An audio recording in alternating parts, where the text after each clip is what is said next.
again, Matt.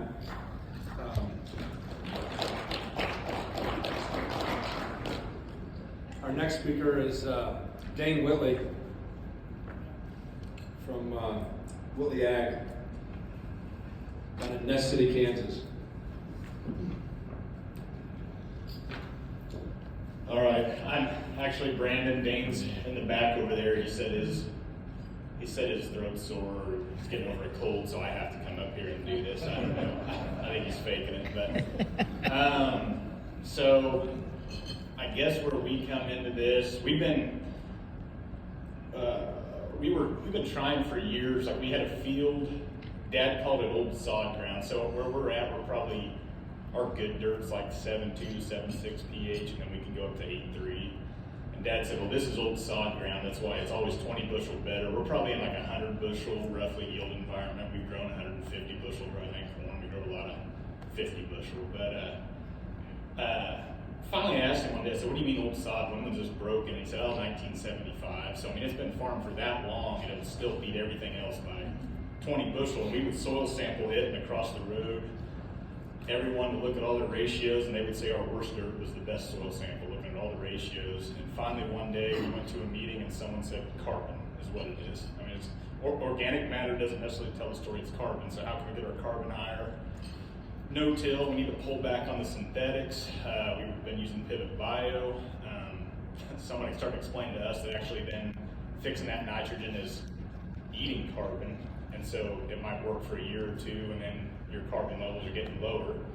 And finally found Eric and Hoffa and the idea behind Engine, feeding the microbes as much as just putting them out there made a lot of sense. And then that got us into the humic acid. So really we haven't even been a year into this thing, I don't think, but we're going to run pretty high rates of humic, replacing all of our phos and starter with that. I mean, we pour on phos every year, and we end up, you see a soil sample that shows 10 to 12 parts per million, no matter how much we put on, because we're high calcium, and that calcium just tying up everything.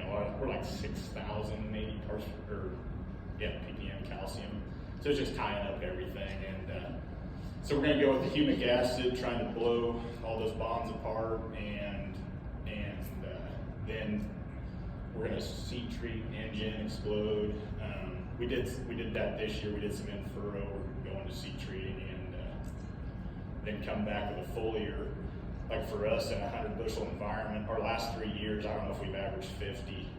But if we seed treat and do humic, then we're just going to wait and see. And if it doesn't rain, we're done, and we can pull all those dollars back. Where before we'd run liquid with our sprayer maybe in March, and then at planting time, and half the time we can go 3 months without a rain, and that nitrogen is just evaporated anyway. So that's where we're trying to pull back, put it on as we go, kind of feed as we think we've got a crop. Of course, this year we fed and then missed, like, we had a customer in the other corner of the county. He said he was real pissed off when we missed a rain because he was like 4 inches ahead of us in August. So from the time we put on our last pass of Engine, we got maybe an inch of rain in the month of August, and he had 5. And it's like, well, so we shouldn't have applied, but you never know that. But we saw excellent results, no synthetic. I think humic acid, Engine, and furrow, a shot of Engine, and some fulvic acid at like tasseling, a lot of milo booting, and we unfortunately grew like right at APH corn, no insurance. Well, our neighbor was complaining about how dry a year it was, and his milo averaged 12. And I'm like, well, you were probably better off than us because you didn't have to run all these bushels through your combine. But I think what we did worked. You start realizing how much that nitrogen actually, it takes moisture to get your nitrogen into a usable form as compared to just applying something like Engine up front. So we've been happy with that. And then on our wheat, we ran a big shot of humic through the drill. Our thoughts being we're trying to fix this soil as fast as possible. We're on 10 inches. We'll put a big shot of humic on now, and then maybe a little less on 30 with our planter, the next crop or whatever. But so we put on, I think we ran 7,000 gallons of humic humic through that planter, and I was on the drill. I was on the last field, and the rate controller just could not get the gallons. And I was like, well, I've seen this before. My filter's plugged. I stopped, opened up the filter. It was 100% clean. There was not a speck of black on it. Put the filter back in, took off, and my rate was right. I had no idea what was going on, but I just couldn't believe that. Because that's something we've been messing with humic acids.